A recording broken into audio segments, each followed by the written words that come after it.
예, 판사님들 안녕하셨어요. 오늘 드디어 마지막 제 4강입니다. 오늘은 조금 재밌게 이제 꾸며봤습니다. 아시다시피 제가 어촌에서 태어났고 저희들 집이 수산업을 했습니다. 태어날 때부터 경북 그 동해안 영덕군의 이제 축산항이라고 조그만 어항인데 거기서 우리 집에서 수산업을 크게 했었어요. 그 오대굴이라고 기선 저인망 세척을 가지고 수산업을 이제 했기 때문에 바다는 뭐 제가 태어나서부터 이제 관련을 맺어왔고 그래서 어릴 때 이제 수산업과 관련된 추억이 많이 있습니다. 또 뭐 계속해서 이제 집이 또 축산항이다 보니까 지금도 뭐 1년에 몇 번씩 고향에 가니까 수산업과 이제 저하고 또 상당히 또 관련이 있습니다. 그래서 그와 관련된 또 체험이 있고 또 제가 한국해양대학 졸업하고 또 선장으로 또 근무를 했기 때문에 바다에서 상선에 근무할 때 그런 또 추억들이 있습니다.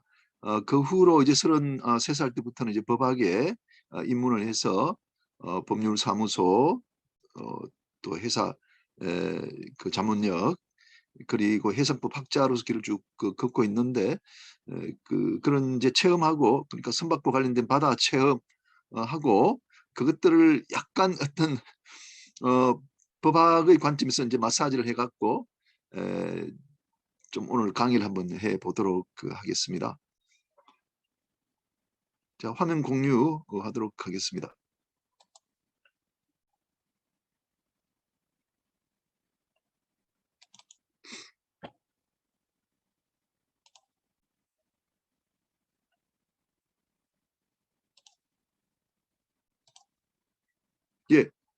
예, 선장 교수가 체험한 바다 이야기, 법적 관점을 곁들여 이렇게 제목을 잡아봤습니다. 우선 뭐 저희 양력을 말씀드리면은 저는 경북 영덕군 축산항에서 출생했고 영해 중고등학교를 졸업한 다음에 한국해양대학교 항해학과에 들어가서 4년 동안 ROTC 해군 장교 또 교육을 받고 일본의 이제 쌍꼬 기센이라고 그 당시에는 세계에서 가장 큰 선박회사의 항해사로 이제 취업이 되었습니다. 그래서 그 회사에 쭉 꾸준하게 근무를 했고 최연소 이제 선장으로 승진을 하게 됩니다. 그래서 조금 나중에 이야기 드리겠습니다만 조금 사고가 있어가지고 선장을 이제 마치고 고려대학교 이제 법학 석사 박사 과정에 다니게 됩니다. 박사 과정 하는 동안에 또 김현장 법률사무소에서 또 해상법 실무를 하게 되었습니다. 그리고 1999년에 이제 박사학위를 취득한 다음에 목포해양대학교 교수로 한 8년 근무를 했고요. 그 근무하는 중에 텍사스 오스틴 대학에 가서 법학 석사를 했습니다. 텍사스 오스틴도 굉장히 좋은 대학입니다. 우리나라에는 이제 크게 알려지지 않았지만 한 10위권에 들어가는 아주 좋은 로스쿨이죠. 그리고 이제 법학의 기초가 좀 부족하다 그래가지고 스스로 반성을 하면서 03학번으로 고대 법대에 또 편입을 했습니다. 아마 오늘 들으시는 판사님들 다 저보다 선배님 있을 것 같아요. 다음에 뵈면 좀 커피 한 잔 꼭 사주십시오. 제가 03학번 김인현입니다. 그다음에 이제 한국해법학회 회장 그리고 해양수산부의 정책자문위원장을 역임을 한 바가 있습니다. 현재는 우리 고려대학교 로스쿨의 교수로 있고 또 해상법연구센터의 소장으로 있습니다. 뭐 제가 이제 어떻게 하다 보니까 글쓰기를 되게 좋아합니다. 그래서 좀 바다 체험을 또 수필로 뭐 쓰기도 하고 이렇게 했었는데 특히 제가 이제 그 32살에 경험했던 선박 그 좌초 사고를 극복하는 그 과정을 그린 책이 바로 이 바다와 나라는 이제 수필입니다. 이 수필집을 2018년에 제가 편찬을 했습니다. 그리고 또 2년 전에는 선장 교수 고향 사랑이라고 해가지고 오늘 말씀드린 부분이 상당히 여기 많이 들어 있습니다만은 제가 자라면서 이제 바다와 관련된 그런 이야기들, 선박과 관련된 이야기들을 수필집에 한번 넣어봤습니다. 그리고 제가 이제 블로그도 있고 제 블로그 파워 블로그입니다. 하루에 한 200명씩 들어오거든요. 판사님들 꼭 한번 들어보시기 바랍니다.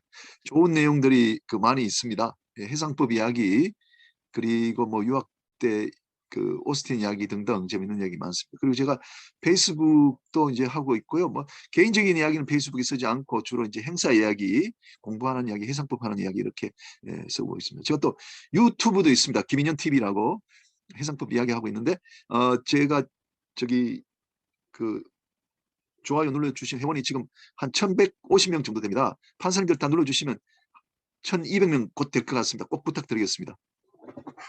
네, 그 다음에 이제 수필지 말씀드렸고, 이제 칼럼을 제가 많이 쓰게 됐는데, 이 해양 칼럼리스트라 그럴까요? 뭐 바다 관련 칼럼들을 써가지고 여기저기에 이렇게 보내고 하는데, 현재 동아일보의 김인현이 바다배 그리고 별 지금 54회, 제가 한 60회까지는 꼭 쓰려고 그럽니다. 그래서 매 4주에 한 번씩 금요일 날 이제 글이 나옵니다. 많은 분들이 좋았어요. 오늘 강의 중에도 몇 개 칼럼을 넣어놨습니다. 부산일보에 또 오션뷰라는 거기에 또 필지인이기도 하고 대구매일신문에 세계의 창 또 1년 하기도 했었습니다. 자, 시작해 보겠습니다. 저는 이제 어선 선주의 아들로 이렇게 태어났는데 경북 영덕군 축산 1위 여러분들 진짜 우리 고향 꼭 한번 가보십시오. 너무너무 아름다운 데입니다.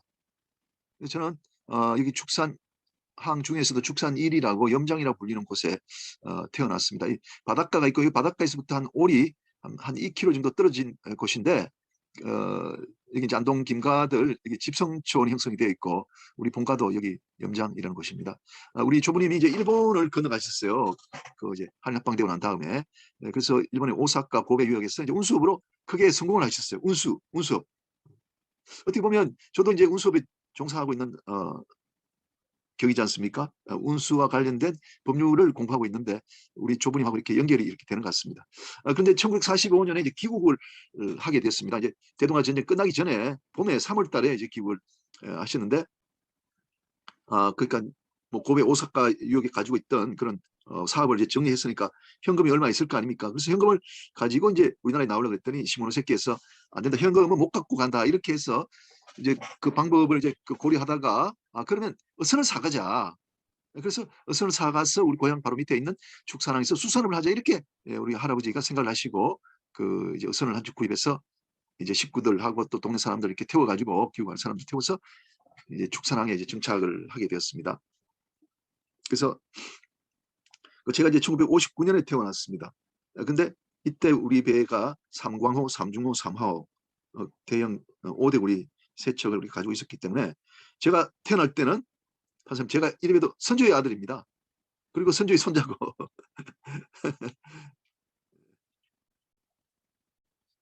태어날 때는 집이 아주 부유했어요.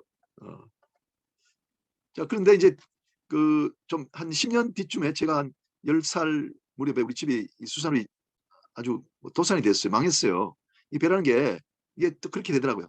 이 고기가 계속 안 나는 거예요. 그러면 비용만 많이 들고 수입이 없으니까 가세가 자꾸 기울게 되지 않습니까? 그래서 우리가 망했는데 그러다 보니까 제가 태어날 때 상속을 받았으면 태어날 때 상속 받았으면 엄청나게 많은 상속을 받았을 텐데 할아버지가 뭐 저 사업 실패해 버리니까 아버지하고 할아버지 같이 사업하다 실패해 버리니까 수산업 실패하니까 뭐 상속 받은 게 하나도 없어요. 이 집은 이제 형이 있는데 형이 이제 그 가져가게 됐고 뭐 여러 필지가 있었는데 유일하게 남은 게 이 집이에요. 그 이 집은 이제 형이 이제 지금 소유자로 그렇게 돼 있죠. 그래서 저는 뭐 상속이 하나도 없습니다. 많이 아쉽죠. 상속을 못 받다 보니까 제가 지금도 뭐 집이 없어서 전세 살고 있습니다. 자, 그다음에 백머리에서 이 멀미를 마스터하다 이건데 이제 그 우리가 이제 어선이 있다 보니까요. 그래서 이게 이제 우리 어선입니다. 요것부터 먼저 설명해야 되는데 요거 배 이름이 이제 삼광호라고 되어 있거든요. 요 배.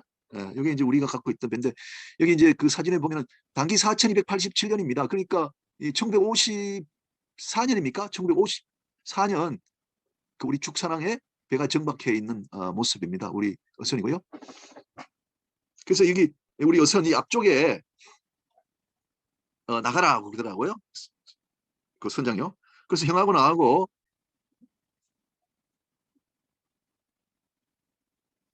이건 그게 아니에요. 제가 좀 다시 하겠습니다.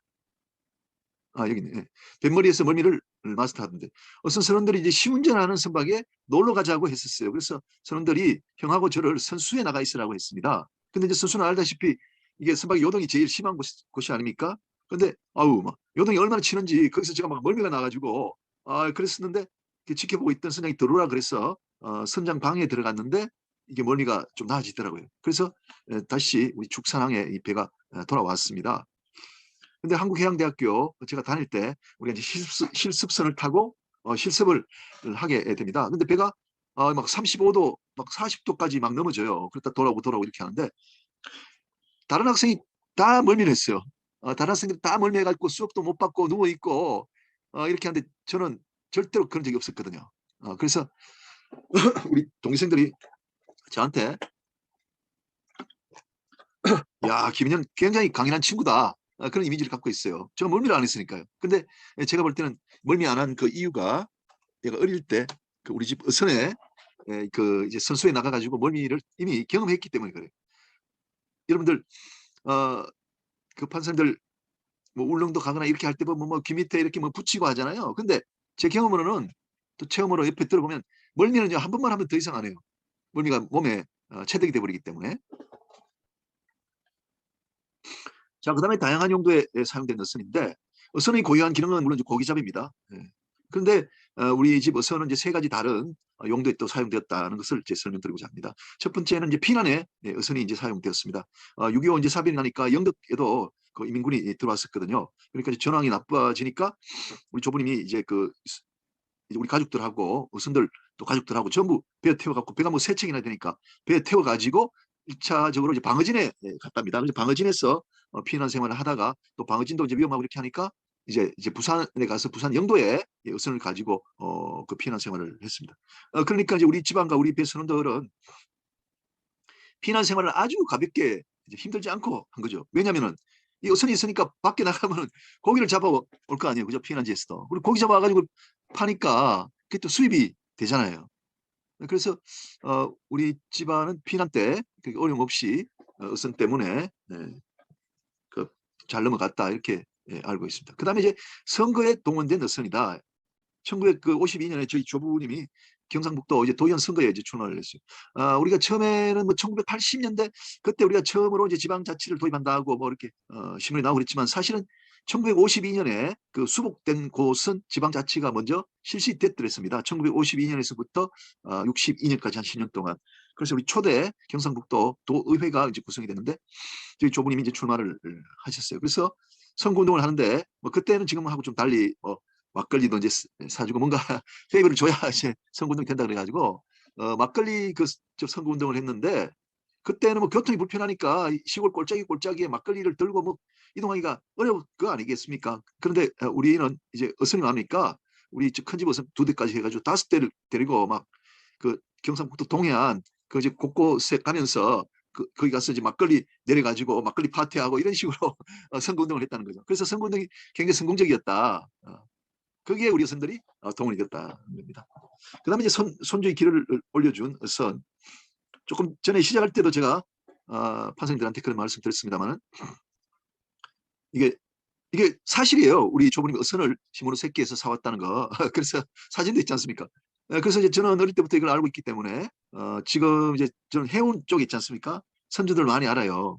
그래 한 번은 제가 친한 선주하고 이제 같이 식사를 하면서 우연히 이런 이야기가 나왔습니다. 그래서 내가 우리가 뭐 이렇게 해서 저도 손자의 아들이다 이렇게 했더니 그러냐고 그래서 그 선배님 아버님도 일본에서 1945년에 귀국할 때 조그만 내항 상선을 사오셨대요. 그 내항 상선을 사오셔가지고 남해 뭐 부산, 마산 이런 데 다니면서 그 회사가 이제 커져가지고 지금 뭐 태양상선이라고 우리나라에서 역사가 가장 오래된 한일 항에 다니는 상선회사가 이제 된 거죠. 그렇죠, 그랬죠. 아이고 선배님, 그 선배님하고 저하고 그 선박의 크기가 차이가 많이 나긴 하지만 어쨌든 선주의 아들이 좀 동일하다. 그래서 선배님하고 저 동격입니다. 했더니 그 선배님 아주 좋다면서 그래서 제가 그 업계에 나가면 선주의 아들로 통합니다. 선주의 아들이요, 선주의 손자로. 그래서 이제 친근감을 더해주게 된 거죠. 자, 그다음에 이제 대경호 자초 그 사건인데요. 이 아까 그 본 축산항에 이 방파제가 있습니다. 근데 여러분들 새바람이라고 들어보신지 모르겠어요, 판사님. 그 경상북도 그 동해안에는 새바람이라는 그 바람이 불어와요. 그 새바람이라는 바람은 동해안에 있는 사람들은 뭐 북풍이라 그러는데 제가 볼 때는 그 북동풍이거든요. 북동에서 겨울 되면은 시베리아에서 계속 찬바람이 계속 불어와요. 그걸 이제 우리가 새바람이라고 부르는데 그 새바람이 이제 부니까 북쪽에서 남쪽으로 계속 불어요. 근데 우리 배가 축산항에 들어오다가 북쪽에서 남쪽으로 밀려가지고 남쪽에 있는 그 방파제 이게 좌초가 돼버린 거예요. 어, 동해안 그 바닷가에서는 어른들이 한 새벽 4시 되면 일어나세요. 일찍 일어나가지고 배가 들어오는 거 뭐 이렇게 보고 이렇게 하시는데 아니 그날은 새벽에 뭐 야단 났다 해서 이제 그 항구에 나가 보니까 우리 배가 그 항내에 이제 깔아져 있는 거예요. 그래갖고 그 마스터 지금 여기 그림처럼 이 마스터만 보이는 거예요. 그래서 이야기를 들어보니까 이제 강구항으로 보내려고 그러는데 선장이 그 나가다가 그 배가 이제 압류돼 가지고 그 방파제에 응첩했다 이런 말씀을 하시더라고요. 그래서 이제 그게 깔아앉아 있기 때문에 그걸 뭐 건지는 게 보통 일이 아니죠. 그래서 양수기라고 이제 동네에 있는 양수기를 동원해가지고 밑에 뚫힌 구멍은 막고 이때만 하더라도 목선이에요. 철선이 아니고 목선이. 그 밑에 이제 구멍을 막고 그렇게 해가지고 이제 물을 퍼올리는데 배가 이제 조금씩 조금씩 그 수면 위로 올라오는 거예요. 그게 우리 동네의 일이에요. 거의 한 달을 그렇게 한 것 같아요. 겨울인데. 동짓날 사고가 났거든요. 그래가지고 이걸 올려가지고 어른들이 이제 포항으로 끌고 간다 그랬어요. 우리가 이제 포항에서 좀 떨어져 있지 않습니까? 한 1시간 거리인데. 그래서 포항으로 끌고 갔는데 그 뒤로는 뭐 우리가 일어나지 못했으니까요. 그러니까 제가 볼 때는 우리가 이 보험에 해상 보험에 제대로 들어있지 않았던 것 같아요. 동해안에. 그래서 법률 문제로 그때 제가 이제 지금은 해상법 가르치니까 아버지가 이런 사업이 있으면 아버지 해상보험 선박보험 반드시 들어야 됩니다 하고 이야기를 했을 텐데 그때는 아마 50년대는 우리가 보험이라는 제도가 이게 제대로 없었기 때문에 한번 사고 나면 그대로 막 사업이 망해버리는 그러니까 보험이 얼마나 중요한지를 알게 되는 체험을 제가 이제 초등학교 1학년 때 했다는 거죠. 그래서 이 대규모 자초 사건이 저한테도 아주 큰 영향을 미쳤습니다. 저희들 이제 삼촌들 뭐 이런 분들은 다 대구에서 공부하고 서울에서 뭐 대학 다니고 이렇게 했는데 제가 이제 집안이 이렇게 되다 보니까 그 이제 영예라고 우리 바로 고향에서 이제 중학교 고등학교 나오고 이제 해양대학 가고 이제 이런 길을 이제 밟게 되었는데 저한테는 아주 큰 영향을 미친 사고다 이렇게 말씀을 드릴 수가 있습니다. 그래서 이 사고 이후에 우리가 이제 결국 이제 도산에 이르게 된 거죠. 그다음에 이제 동해안의 그 오징어 건조. 그 우리나라 그 국민들이 제일 좋아하는 생선이 이 오징어예요. 오징어. 그리고 오징어는 참 우리가 만문하지 않습니까? 만문하다는 말은 좀 경상도 사투리 같은데 손이 이렇게 자주 가고 쉽게 먹을 수 있지 않습니까? 근데 우리 1970년대 이 오징어는 동해안 어가의 큰 아주 사업이었어요. 모든 가족들이 이 오징어 건조에 매달립니다. 얼마나 이 저 좋은 투자처인지 수입이 확실합니다. 이거는 9월 달에요.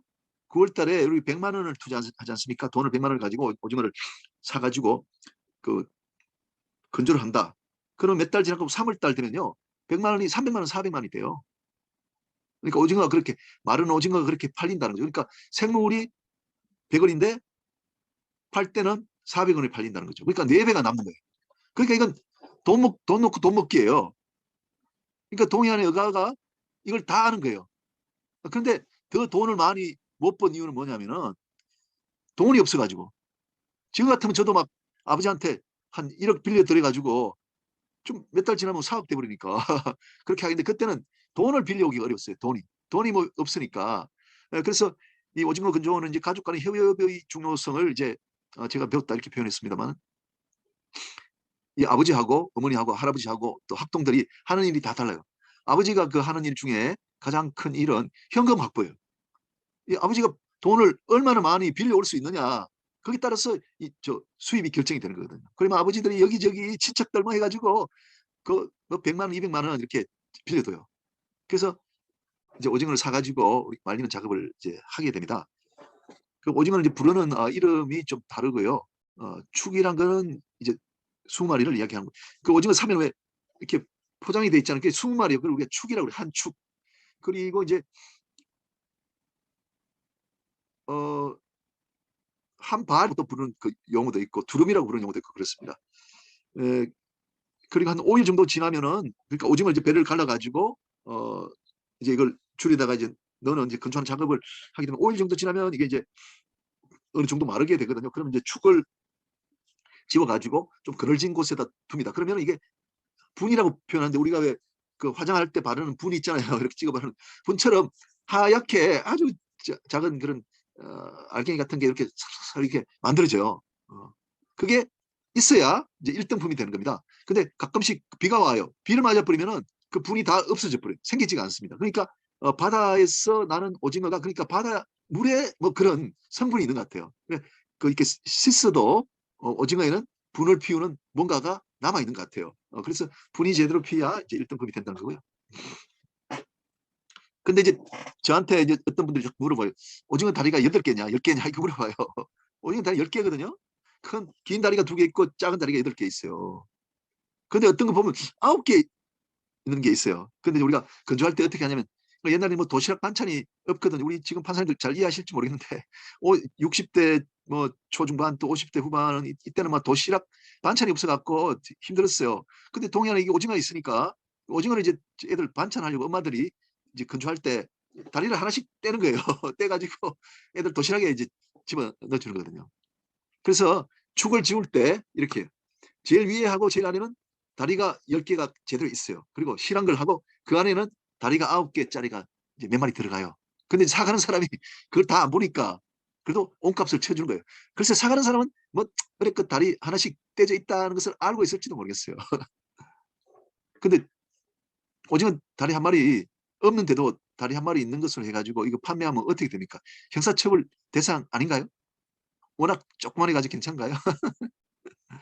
근데 상법 강의하면서 예를 들면 우리 집 아버지가 야 상인이냐 오징어를 건조해가지고 오징어를 파니까요 수입이 생기고 상인인가 하는 의문이 생겼어요.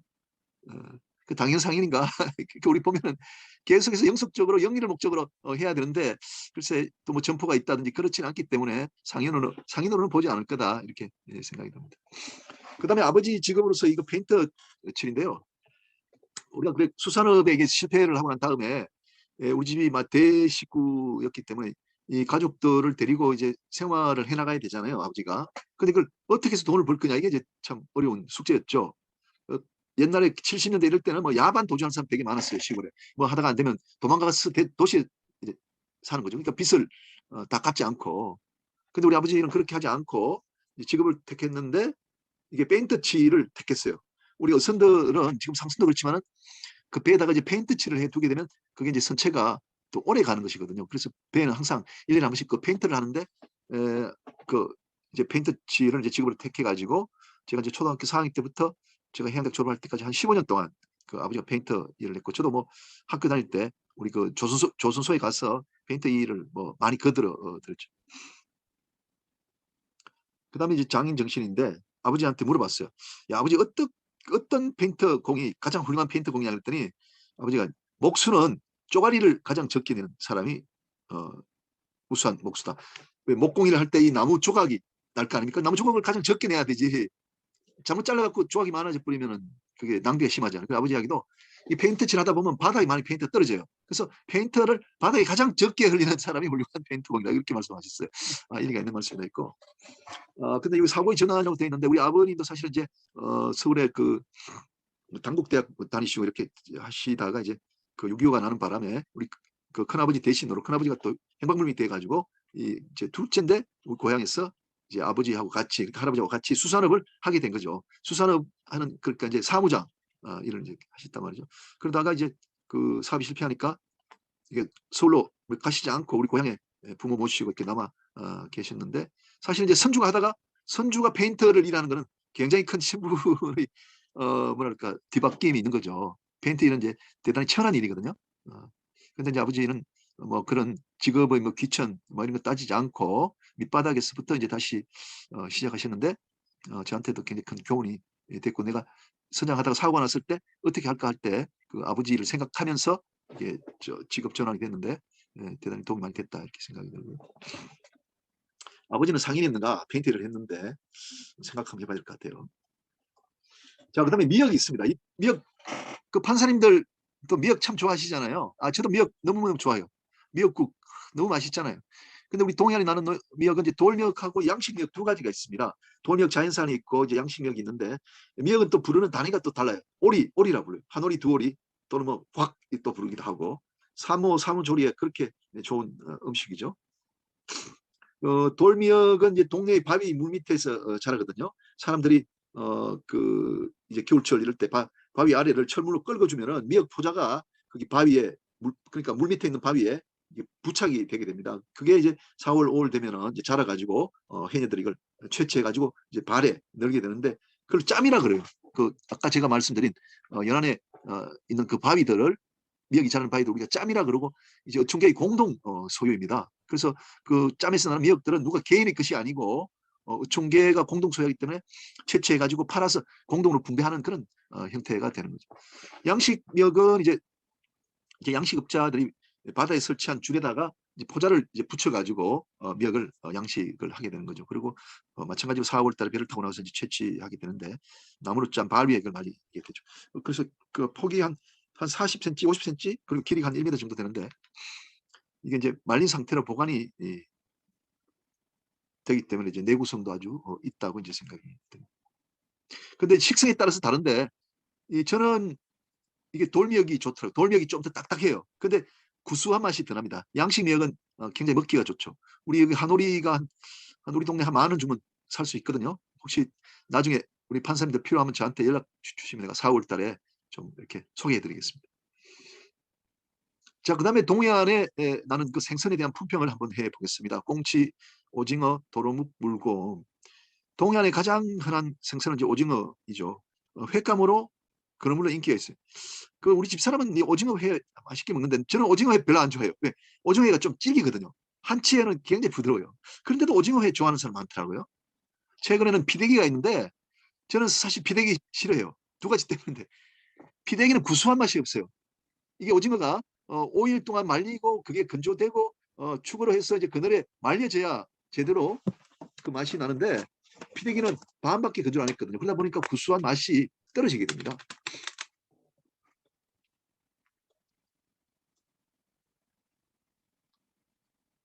꽁치는 이제 구워서 먹는데 이거 볼로 만들어 가지고 이게 국 끓이는데 넣어도 시래기하고 그 꽁치 볼 집어 넣어가지고 국 끓여도 참 맛있어요. 꽁치 그 과메기는 뭐 여러분 잘 아실 테고 꽁치 식혜라는 게 있어요. 젓갈. 꽁치 젓갈이 굉장히 맛있어요. 참, 그 표현을 잘 못하겠는데 꽁치 회도 진짜 맛있어요. 최고예요. 꽁치 회. 근데 이제 꽁치 회는 서울이나 이런 데서 먹을 수 없는 게 그 꽁치를 잡아가 몇 시간 지나면 이게 살이 물러져 버려요. 그래서 도시에는 먹을 수 없어요. 잡아와서 1시간 내로 먹어야 돼요. 그래서 여러분들 판사님 꽁치 회 드시고 싶으면 저하고 같이 우리 고향 축산항에 같이 한번 가시면 돼요. 제가 한번 초대하겠습니다. 도루묵. 도루묵도 지금은 너무너무 맛있잖아요. 이 된장 끓여가지고 먹으면 도루묵 끓여 맛있는데 옛날에 우리 어릴 때만 해도 아주 천한 고기에서 안 먹었어요. 근데 아주 담백하죠. 물곰. 와, 물곰 겨울 되면 이게 흐느흐느해요. 아주 고기가 못생겼어요. 머리만 크고. 그런데 겨울철에 이거 해장국으로 먹으면 일품이에요. 이제 뭐 12월 1월 이제 물곰철이 돌아오죠. 이걸 부산에서는 곰치국이라 하는 것 같더라고요. 좀 부르는 이름들이 달라요. 근데 이제 곰치국 먹는 방법이 두 가지가 있는데 하나는 이제 무 넣고 된장 넣고 그러니까 아주 담백하게 먹는 게 있고 서울 사람들은 여기다가 김치를 넣어서 먹더라고요. 나는 김치를 넣는 거를 싫어요. 그 물곰의 그 고유의 맛이 사라져요. 살찜이 얼마나 부드러운지 몰라요. 살찜이 부드럽고 입에 넣으면 술술 넘어가요. 아 진짜 너무 맛있는데. 자 그다음에 성게. 성게는 이제 그뭐 발들이 이렇게 많이 달렸는데 까만 걸 이렇게 까면 안에 노란 알이 나오는 거. 지금 이제 그 일식집 가면은 많이 나와요. 한 4, 5년부터 많이 나오거든요. 성게가 왜 그렇게 되냐 그러면 저희들 어릴 때도 이 성게가 나는데 전혀 우리가 못 먹어요. 성게가 나면 그 성게 알을 까가지고 좀 뭐라 그럴까 상하지 않게 해서 일본에 다 수출했어요. 일본 사람들이 좋아하니까. 그런데 언제부턴가 이 성게 수출이 막혔다 그래요. 일본에. 그래가지고 우리나라에서 나는 성게는 우리나라에서 거의 소비가 돼요. 그러니까 성게가 우리나라 지금 일식집에들 많이 나가는 거예요. 김은 김 이것도 참 맛있죠. 바위에 자연적으로 자라죠. 그죠? 그래서 사람들이 바위에 올라가서 끌고 오는데 조그만 상자를 만들어가지고 상자에다가 김을 이렇게 올려가지고 이렇게 하거든요. 근데 사람이 돌에 붙은 김을 이렇게 끄다 보니까 돌이 많이 들어가 있어요. 돌이. 그러니까 돌이 없도록 하는 작업이 너무너무 중요한 작업. 그래서 이제 시아버지한테 이게 김이 좋은 음식이라고 이렇게 밥 차렸는데 그 김에 막 돌이 씹히고 하면은 막 야단날 거 아니에요. 그래서 옛날에도 어머님들 보면은 김 말려가지고 그걸 병으로 막 계속 이렇게 돌 없애는 작업을 하고 이제 그렇게 했던 기억이 납니다. 그다음에 이제 김은 이렇게 바위에 올라가서 긁어서 작업을 하는데 주로 겨울에 나거든요. 그러면 뭐 하다가 보면 뭐 몇 년에 한 번씩은 그 작업하다가 파도를 맞아가지고 그 안악들이 이제 사망하는 사고도 나기도 있고 그렇죠. 그다음에 젓갈은 동해안의 식혜라 그러는데 이거 뭐 좀 생략하다. 밥 식혜라고 참 맛있는 음식이 있죠. 그다음에 정치망 의장이 있습니다. 동해안의 그 마을 앞에 일정한 구획을 이제 의료에 사용하도록 이렇게 하는 것이거든요. 그래서 이제 정치망은 좀 면허를 받아야 될 겁니다. 그래서 이런 면허 분쟁들이 생기면은 아마 통영 같은 데도 있을 거예요. 그러면 이제 뭐 판사님들한테 뭐 판결을 받으러 오거나 할 겁니다. 일정한 구획을 정해가지고 이제 고기가 들어온 길목에다가 이 의장을 쳐두는 것이거든요. 그럼 뭐 방어 같은 고기들이 때를 지어 가다가 여기 들어오게 되면은 한 번에 뭐 100마리, 200마리 들어오면 횡재를 만드는 거죠. 최근에는 이 총알 오징어라고 오징어 새끼 같은 조그만 걸 요 이제 의장이 들어오면 잡아갖고 팔고 그랬는데 얼마 전에 좀 슈퍼 마켓 같은 데서 그 이제 불매 운동도 일어나고 이제 그렇게 했죠. 그리고 이 검사 우리 동해안에서는 검사는 고래 검사님이 굉장히 존경받는 별칭입니다. 아시다시피 이제 고래는 그 조약에 의해 가지고 우리가 이제 그 포획을 못하도록 돼 있지 않습니까? 그런데 그 그물에 들어가지고 어장에 들어와서 고래가 죽게 되면은 그걸 이제 심판할 수가 있거든요. 근데 이제 그걸 검사님이 서명을 해야 그 판매가 가능하대요. 그러니까 뭐 고래 한 마리 들어오면 저거 한 5천만 원 하거든요. 그럼 판사님이 서명 안 해주면 뭐 못 팔아요. 그러니까 우리 동네에서는 검사님이 굉장히 존경받죠. 고래 검사님으로. 이건 이제 양천세원옥에 나타난 동해안 산출물인데요. 사실 이게 우리 집안 이야기입니다. 우리 집안 이야기인데 최근에 이걸 이제 번역 작업을 했어요. 양천세원옥을. 뭐 전에는 그 안에 있는 내용을 우리가 알 수가 없었는데 번역을 해보니까 이제 그 1839년입니다. 영덕 현감 이름이 이장우란 분이에요. 그 이장우란 분한테 우리 그 집안의 어른들이 명란을 선물로 보냈어요. 그랬더니 이장우 그 현감이 답장이 왔어요. 그때는 뭐 부인이 돌아가셔갖고 이제 서울에 귀가하고 있었대요. 근데 답장이 왔는데 보내준 명란이 워낙 맛있어가지고 밥을 많이 먹었다 이렇게 하면서 담례로 뭐 부서를 이렇게 보내줬는데 그러니까 1839년에 이미 동해안의 명란이 이렇게 선물용으로 서울까지 보내줬다는 것을 이제 알 수가 있다는 거죠. 자, 그 다음에 축산항 역사. 이게 축산항입니다. 요게 섬입니다. 요게 섬. 요게. 그 옛날에 말이죠. 우리 동해안에 섬이 이제 독도는 존재를 잘 몰랐기 때문에 동해안에 울릉도와 이제 죽도, 축산도 또는 죽도 이 두 개가 동해안 섬이었다 이렇게 돼 있어요. 대동여지도에도 죽도 여기 축산도 해가지고 이걸 이제 섬으로 이제 기록이 돼 있거든요. 근데 이 부분이 물로 돼 있던 거죠. 그런데 1920년대 이 사람들이 이걸 이제 메꾸고 이게 연육이 돼가지고 조금 더 손질을 해서 이렇게 이제는 육지와 연결되도록 됐습니다. 근데 제가 이제 항해사기 때문에 뭐 잘 이해가 되는 부분인데 그 옛날에는 일본이 그 통일이 안 됐지 않습니까? 그 임진왜란 때는 그 시모노세키를 통해서 부산으로 침략을 했죠. 그렇지만 그 전에 뭐 신라 시대, 통일 신라나 또는 그 고려 시대 때는 그 이제 지금 말하자면 동경 지방이나 또 오사카 지방 이런 데서 그 이제 그 시곡구라든지 규슈 지방을 지배를 못했기 때문에 우리나라에 외구가 쳐들어올 때는 이 동해안 뭐 포항이라든지 그다음에 영덕이라든지 울진 이런 쪽으로 다 쳐들어온 거예요. 그 대표적인 침략지가 바로 이 축산이에요. 그래서 여기는 바다에 동해안에 있는 섬이었기 때문에 하여간 바람을 타고 물질에서 와서 동해안에 섬이 보이면 죽도예요. 울릉도는 저 멀리 떨어져 있기 때문에 울릉도라고는 뭐 도저히 상상이 안 되지 않습니까? 그 육지 가까운데 뭐가 섬이 있다 하면은 이게 축산이었기 때문에 일본 군들이 전부 여기 와가지고 그 이제 기거하다가 뭐랄까 침략 준비를 하고 나서 이 육지로 올라가서 안동으로 서울로 이렇게 침략을 했다는 거죠. 강원도하고. 누가 그런데 강원도 그 양구에서 포로가 잡혔는데 너 어디서 왔냐 했더니 축산도에서 왔다 이렇게 이야기를 했다는 기록이 있어요.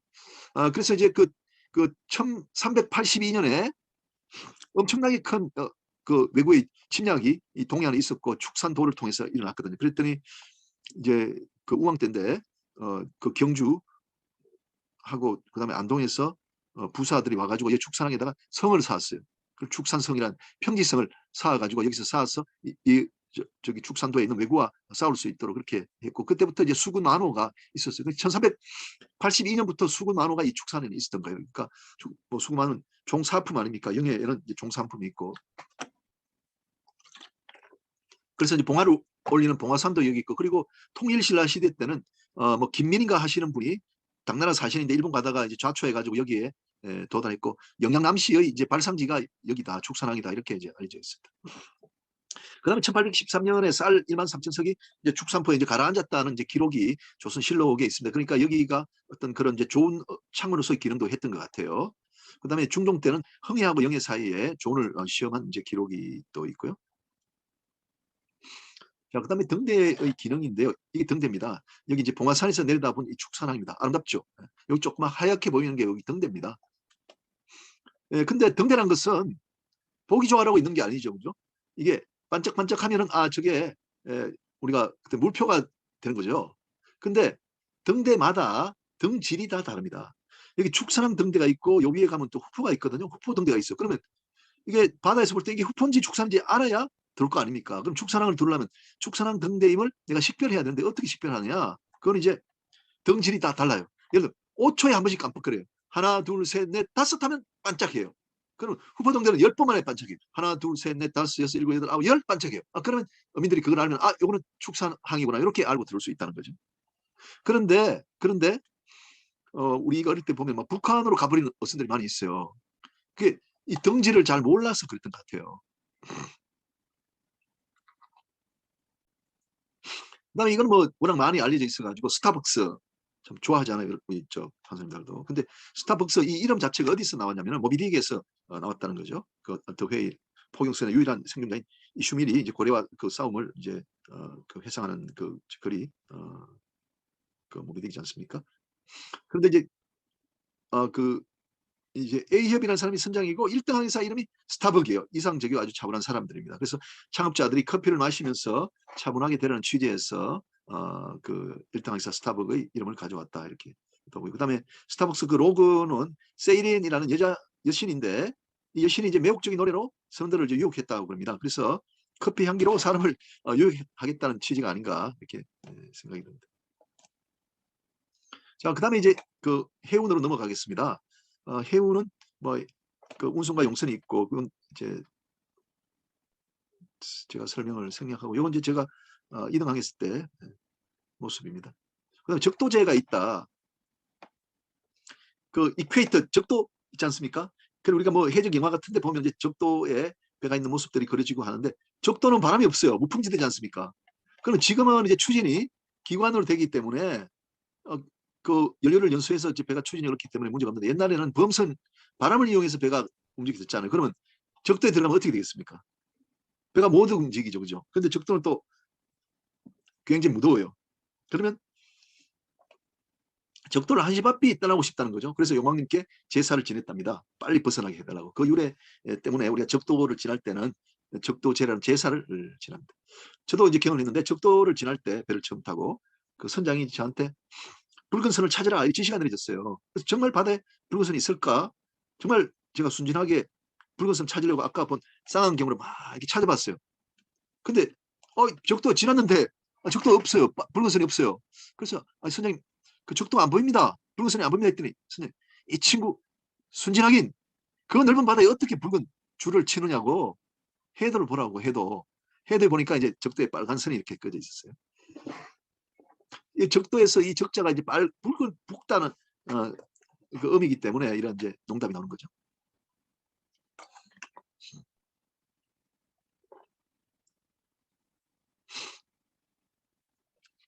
자, 그다음에 특별한 성진인데요. 그 3등 항해사가 이제 1등 만에 특진을 하게 됐어요. 보통 2년이 걸리거든요. 우리 동생인데. 근데 야, 어떻게 해서 성진 그렇게 빨리 했냐 그랬더니, 선장이 그 낚시질을 좋아한대요. 선장이 배에서는 황제지 않습니까? 근데 이제 입항하기 전에 속력을 한 7나트 정도를 하면은 이게 낚시가 된답니다. 삼치 같은 고기는 한 7나트로 움직이니까 낚시가 된다는 거죠. 우리가 뭐 24나트, 12나트 가면 그 어렵고 7나트면 가능하대요. 근데 사망사가 하는 일이, 한국에 들어가면 이제 선장이 이제 그 낚시를 잘 할 수 있도록 낚시 도구 장만하는데 자기가 전심전력을 다했다는 거예요. 그 선장이 너무 기분이 좋아가지고, 야, 이 3등 항해사는 내가 경험한 최고의 항해사다. 훌륭한 항해사는 항해술이 뛰어난 항해사여야 되는데, 이 선장은 낚시 도구 잘 장만한 사람을 우수하게 봐서 빨리 득진시켜줬답니다. 자, 그 다음에 선박에는 이제 메사롱 뽀이가 있어요. 근데 이거 뽀이라는 말이 어디서 나온지 모르겠어요. 우리 배에서 쓰는 말인데 뽀이, 사롱뽀이, 메사롱뽀이 하는데 프랑스 말인지 하여간 유럽에서 온 말인데 사환이에요, 사환. 근데 선장은 전담하는 이 뽀이가 따로 있어요. 그 사롱뽀이, 이제 메사롱뽀이 그래가지고 선장 혼자만 담당하는 그 사환이 따로 있어요. 그러니까 이제 친구 하는 일은 이제 선장을 케어하는 일이기 때문에 보니까 이제 선장이 이제 근무 후에 목욕을 아주 즐기는 거예요. 그래서 뽀이가 이제 미국에 이제 들어갔을 때 목욕을 위해서 이제 향료를 준비를 해온 거예요. 그래서 선장이 한번 딱 이제 당직 마치고 방에 딱 내려갔는데 목욕탕에 푸른색 향료가 또 아주 자기가 좋아하는 냄새가 쫙 나는 거예요. 그러니까 아주 기분 좋게 자기가 이제 그 목욕을 즐겼답니다. 그리고 이제 그 다음날 갔더니 또 향료가 또 바뀐 거예요. 색깔도 바뀌고 매일매일 바뀌는 거예요. 그만큼 준비를 이 친구가 많이 해준 거지. 그래서 선장이 마음에 들어가지고 바로 특진을 시켰다. 자, 그 다음에 이제 선장이란 뭔가, 이거 제가 진짜 어떤 그 기자한테 들은 이야기예요. 기자가 저보고, 묻는 거예요. 아, 교수님, 한국 남성의 3대 로망이 뭔지 아냐고. 아니, 모른다 그랬거든요. 그랬더니 대통령, 그 다음에 마이스트로, 선장, 한국의 남성, 뭐 잘하는 사람들이 있죠. 잘하는 사람들이 이 세 가지를 꼭 되고 싶어 한대요. 그래서 대통령, 그럼 뭐 이해가 되고, 마이스트로, 이게 그 뭡니까, 지휘자, 악단의 지휘자. 선장? 난 선장이 그렇게 인기인지 몰랐다. 옛날에 인기 있었죠, 그죠? 1950년대, 60년대. 그랬더니 아니래요. 지금도 아주 선장이 남성 젊은 애들의 그 로망이래요. 아, 그런가? 그래서 제가 그럼 선장이 왜 그렇게 인기 있냐 했더니 우리가 지금도 보면 언론 이런데 어려울 때 되면 꼭 선장이란 말이다. 뭐 위기의 어떠한 조직 새로운 선장이 필요하다. 또 그런 이야기. 또 누구누구가 선장으로 뭐 키를 잡았다 이런 표현들 많이 쓰잖아요. 그 도쿠가와 이에스라는 이제 일본의 그 통치자도 그런 이야기를 했죠. 항상 물이 새는 배 위에 있다는 자세로 나라를 통치해야 된다. 이런 뭐 말을 남기게 됐고. 그래서 이제 선장은 그 리더십의 상징인 것 같아요. 리더십의 상징. 선원과 선박과 화물을 책임지고 힘든 항해를 이제 완수를 해야 되고 또 완수를 하니까 리더십의 이제 상징으로 인식이 되고 있는 것 같습니다. 제가 이제 그 고대 와가지고 어린 점도 그 점이에요. 제가 사실 참 조금 여성스러워요, 제가. 근데 막 선장 출신이다. 또 뭐 제가 명함에 선장 붙이고 사실 선장 면허 살아 있으니까 그러니까 이제 교수들도 제가 굉장히 남성적으로 뭐 있는 것처럼 자꾸 그런 걸 시켜요.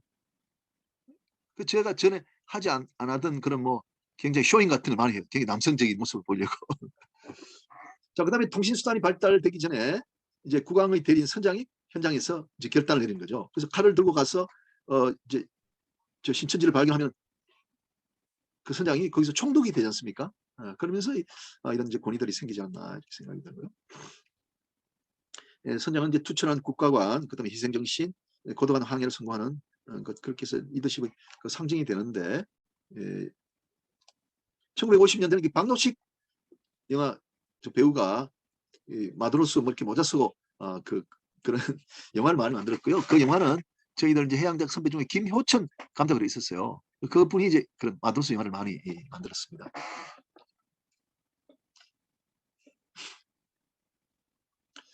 그다음에 해수의 비중이 1.02호인데 그러니까 우리가 왜 바다에서는 몸이 잘 뜨고 그 이제 민물에 오면 몸이 까란다 그러지 않습니까? 이거 마찬가지로 우리가 이제 파나마 운하를 지날 때는 그게 민물이에요. 파나마 운하를 지날 때 그 강을 지나야 되거든요. 그럼 어떻게 되겠습니까? 우리가 이제 10m 화물을 실었잖아요. 10m. 10m만큼 화물을 실었다면은 그게 해수로 들어가면은 이게 배가 더 가라앉아 버려요. 그럼 10m 15cm가 돼 버린 거예요. 15cm 더 가라앉아 버린 거예요. 그러면 그 파나마 운하 떠나려면 10m 15cm 그러니까 우리나라에 떠날 때 10m 15cm를 맞춰서 파나마를 가게 되면요. 파나마는 10m 25cm가 돼버린 거예요. 그러면 파나마를 지날 때는 10m 15cm가 되면 배가 좌초가 돼버린 거예요. 그래서 이런 내용을 이제 잘 알아야 되는데 이걸 잘 모르는 경우가 있죠. 그래서 우리가 그 선박을 운항하는 것은 이미 한국에 떠날 때 이미 파나마에서 어떤 상황이어야 된다는 것을 예측을 하고 준비를 하는 거죠. 그래서 선장들이 이런 이제 준비성이 더 있다 이렇게 말씀을 드리고 싶어요. 그다음에 조선이 개화가 늦은 이유는 해류 때문이 아닌가 이건 이제 제 혼자 생각인데 해류의 흐름은 이제 그 대항해 시대 때 범선의 항해를 좌우하지 않습니까? 바람하고 이제 해류에 따라서 이제 가는 것이기 때문에 그 우리가 이제 말라카 해협을 지나가지고 이제 동진하에 지나고 대만 오면은 오키나와 지나면 이제 구류슈가 흘러요. 구류슈. 그러니까 구리쇼가 이제 흐르니까 그 이제 다 배웠겠습니다만 그 이제 대마도 밑으로 해가지고 그 밑으로 해서 쭉 가요. 그 흐름이 우리나라로 오진 않아요. 그러다 보니까 이제 대항해 시대 때 16세기, 17세기에 서양에서 그 무역차 오는 그 상선들은 전부 일본 규슈로 가버린 거예요. 그래서 일본 규슈에서 뭐 시모노세키 뭐 등등해서 그게 이제 난하기 네덜란드 항문이 발달하게 된 이유다. 우리나라에 이제 그 외국 상선이 온다면은 그게 이제 난파된 거예요. 잘못돼 가지고 오는 거죠. 표류돼서 오는 거죠. 그래서 제가 그 생각할 때는 이걸 보면은 예, 우리가 지리적으로 개혁은 늦을 수밖에 없었다 이런 생각이 들어요. 그다음에 선장 여자는 대통령 영부인도 앉지 않는다.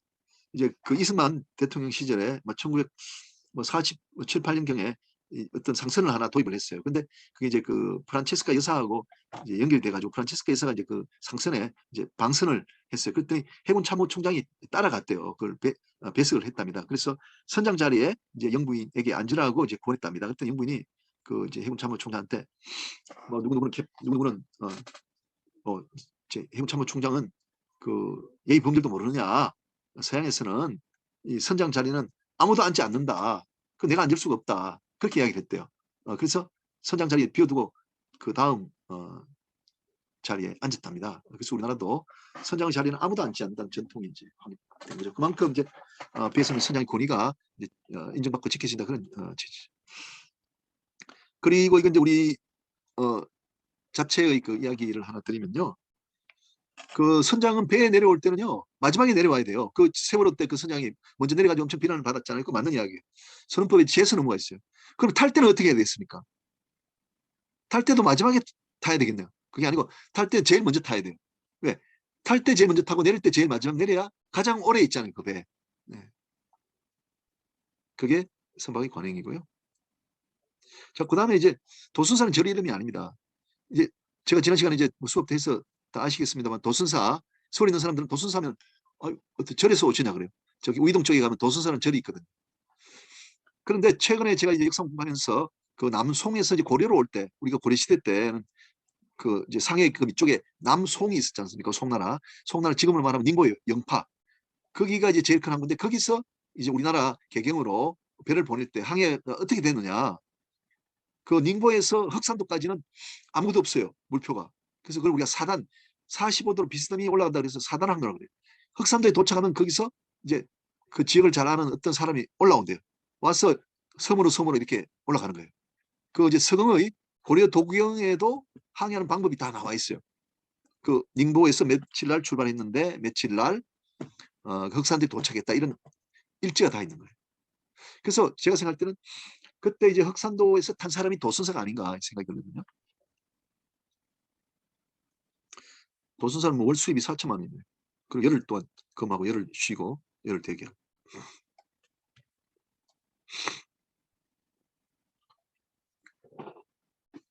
그다음에 이건 이제 항해학과 관련된 이야기인데 여러분 판사님들 오뚜기 다 아시잖아요. 이 밑에 무게가 있어야 이렇게 경사됐다 올라오잖아요. 그죠? 보건성. 근데 이 위에다가 무게를 많이 둬버리면은 배가 넘어지면 돌아오지 못하는 거예요. 이런 아주 간단한 단순한 그 이제 과학의 원리를 잘 지키지 않아 갖고 사고가 대단히 많이 나요. 세월호가 그런 사고죠.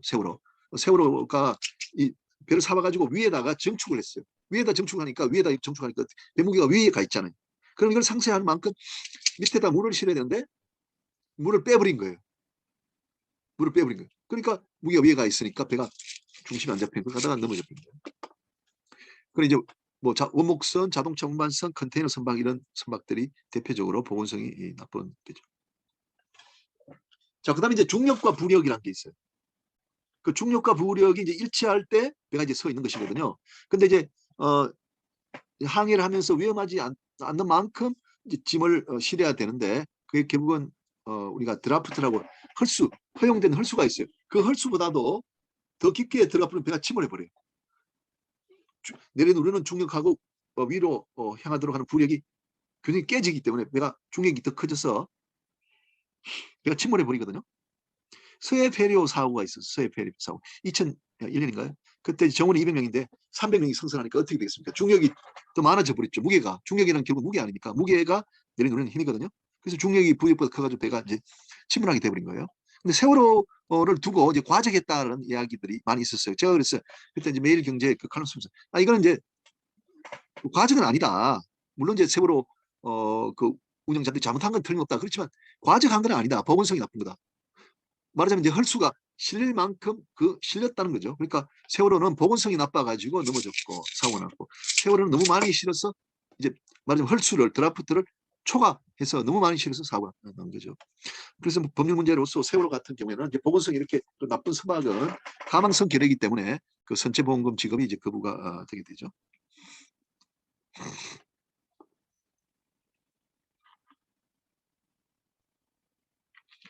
서막은 왜 알루시안 열도를 지나려고 하는가? 여기 이제 붉은선이죠. 지난번에 아마 말씀드린 것 같은데 이제 두 지점과 지구 중앙을 지나는 선을 그러면 이게 이제 대권이 되게 됩니다. 그레이트 서클이 되거든요. 그래서 다른 선은 모두 이제 소권인데 한국에서 미국으로 갈 때는 이런 대권을 이제 선택을 하게 되고 그 항정선 항법보다도 3일 정도 짧아집니다.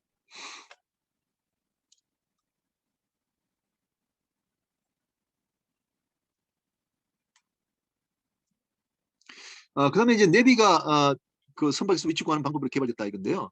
그 바다에서 현재 위치를 구하는 방법이 대단히 중요하지 않습니까? 태양, 달, 별 뭐 등등이 있는데 요 섹스탄트라는 요 도구를 이용해 가지고 전체 그 고도를 측정을 하게 돼요. 그러면 알마나기는 책이 있고 그 책자에서 이제 현재의 남아의 방위를 구하게 되고 그런 위치가 나옵니다. 근데 이제 날씨가 흐린 경우에는 이런 전체를 이용한 위치 구하기를 할 수가 없지 않습니까? 그래서 이제 그 전파를 이용한 위치 구하는 방법이 구해졌어요. 그래서 오메가 로란이라는 것이 한때 있었고 현재는 이제 인공위성을 통해 가지고 미도 경도를 바로 구하는 방법입니다. 그걸 이제 GPS고 지금 여러분들이 판사님들이 그 타고 있는 차에 있는 것들이 모두 여기서 나온 거예요. 위성 항법에서 나온 거예요. 그래서 내비란 게 바로 우리 항해 아닙니까? 내비게이션이 항해란 거거든요. 우리가 배탈기만 하더라도 한 몇백 미터 오차는 괜찮은데 지금은 DGP에서 나와가지고 10cm까지 정확도를 높였습니다. 편의 취적은 이제 수업 시간에 말씀드렸기 때문에 생각하고요. 그러니까 역사에 나온 이제 바다관련 사건을 한번 이제 봤거든요. 삼국 유사에 있는데 허황옥 그 김수로 왕 그 부인 아닙니까? 근데 인도에서 왔는데 그 이제 우리가 최강식 그 선생님 이제 강의를 들어보면은 이 삼국 유사에 그, 그 나오는 김수로 허황옥 그 이야기가 맞다는 거예요. 왜? 허황옥 김수로 저 묘에 가면 이제 그 문장이 있는데 지금도 인도 그 아나타국의 그 문장은 똑같다는 거예요. 그래서 인도에 왔다. 그 앞에 있는 돌도 성분이 뭐 같다는 그런 또 주장도 하더라고요. 그다음에 이제 고려시대 때 왕건이 이제 후백제를 그 경영을 했지 않습니까? 아니 그 고려시대 왕건이 해상왕인데 후백제 안에 나주를 경영을 했어요. 보면은 조그맣게 이제 나주가 이제 왕건 고려 땅이거든요. 그러면 교통은 어떻게 했냐? 배로 할 수밖에 없었다는 거죠. 그다음에 조선시대에 이제 표기들이 있는데 이지양이라는 사람이 선비인데 일본의 그 홋카이도까지 이제 밀려갔어요. 그러다가 본토를 거쳐서 대마도를 거쳐서 이제 우리나라에 돌아온 그런 기행문이 있습니다. 그리고 하멜 표류기도 있고 그다음에 김만덕이라고 이제 홍보 장수가 필리핀까지 갔던 그 이야기 정약전의 자산어보에 보면은 이 광경을 이제 기록을 하고 있죠. 그다음에 이제 신성모란 분은 이제 우리 회계사들이 존경하고 뭐 저도 그렇습니다만은 엑스트라 선장이라고 그 일반 선장보다도 어떤 경영이나 법학에 대한 어떤 지식을 갖고 있는 사람에게 특별한 엑스트라 선장이라는 면허를 줘요. 그래서 이분이 이제 일제 시대 때 이제 골대 전신에 이제 보성 전문을 졸업하고 상해수 독립운동하다가 영국에 건너가서 이 상선대학을 졸업하고 이제 선장이 되었거든요. 그 뒤에 이제 해방되고 난 다음에 이제 국방부 장관, 국무총리설이 6.25 때 또 한국해양대 학장을 이제 하신 분이고요. 그다음에 이제 1대에서 5대까지 해군 참모총장이 모두 저와 같은 해기사 출신이에요. 아마 모르실 거예요. 그때는 해군 산업교가 이제 없었기 때문에 이렇게 된 거죠. 배를 아는 사람은 이제 해기사들밖에 없으니까요. 자, 그다음에 이제 그 두 개만 더 하고 일단은 좀 마치도록 할게요. 동아일보에 나온 건데요. 제가 이제 동아일보 제1호입니다. 골목길 형님들이 조폭이 됐다. 싱가포르 말라카 해협에서 해적이 많이 나타났었는데 소말리아 해적이 이제 또 침몰하게 되었습니다. 그래서 제가 이제 2018년 10월 5일에 그 처음으로 동아일보에 김인현의 바다의 그리고 비열 이렇게 했는데요. 골목길 형님들이 조폭이 됐다. 이걸 처음에 이렇게 썼어요. 여러분 한번 찾아서 읽어보시기 바랍니다. 그런데 그 소말리아 해적의 배가 이제 납포가 됐지 않습니까? 그럼 화주가 이제 손해배상 청구를 하게 된단 말이죠. 화물이 없어졌으니까. 근데 해적을 당한 경우에는 우리가 운송이 면책이 되는 그런 제도가 있죠. 그리고 뭐 석방금 처리가 어떻게 되는가 하는 이제 법률 문제가 있고요. 그다음에 이제 다양하고 까다로운 이제 화물 손님들.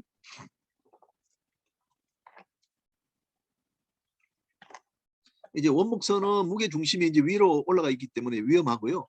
지금 보이는 요 선박이 제가 타던 쌍꼬 라인이라는 이제 그 회사의 배입니다. 여기 보면 이제 위에 이렇게 원목이 많이 실려 있지 않습니까? 그래서 이 경사가 5도만 줘도 대단히 위험해요. 전복될 위험이 있어요. 위에 이렇게 실려 있기 때문에 보건성이 아주 나쁘다는 거죠. 횡파를 만나지 않도록 해야 되고, 그다음에 옥수수의 이제 히트 데미지. 여기 이제 동아일보 제가 이제 칼럼에다 썼습니다만은, 이게 선박도 이제 그 선박 연료유가 필요할 거 아닙니까? 여기서 연료를 연소시켜야 추진력이 나오니까요. 근데 연료는 이 배 밑바닥에 쭉 깔려 있어요. 그래서 겨울 되면은 이게 연료가 이제 단단해지기 때문에 히팅을 하거든요. 열을 줘요. 그럼 밑부분이 따뜻해질 거 아닙니까? 그런데 요 선창 바로 위에는 이제 옥수수들이 운송되고 있다는 거죠. 그럼 어떻게 됐습니까? 열이 올라오니까 옥수수가 봄이 왔나 싶어가지고 이제 싹을 튀어버리는 거죠. 그럼 싹이 튼 것은 이제 화물로서 가치가 없어지는 거죠. 그러면 이제 손해배상의 문제가 생기는 거죠. 자, 그러면 네, 일단 여기까지 하고요.